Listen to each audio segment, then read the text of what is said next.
Assalamualaikum. Nasi lemak aunty Ainul masih ada di Asana Cafe. Ha? Jadi buka sehingga pukul berapa? Ini kita tanya kaki tangan dia.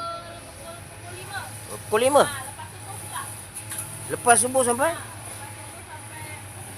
pukul 11 ya. Sampai pukul 11 saja. Jadi siapa yang berminat dengan nasi lemak dan roti canai masih ada di Asana Cafe. Ini saya di-serve oleh orang baru ni. Ya, orang baru. Jadi datanglah. Jadi nasi lemak masih ada. Ya, jadi kita sehingga pukul 11 masih lagi nasi lemak ada. Roti ada lagi okey. Abang single.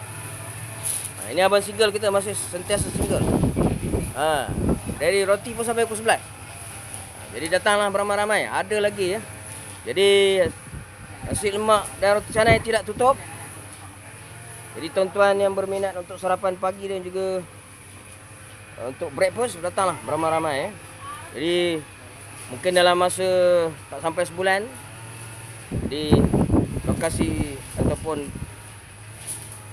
tempat yang lebih selesa akan disediakan. Jadi sama-samalah tuan-tuan beri support ataupun sokongan kepada peniaga-peniaga kita ni. Terima kasih.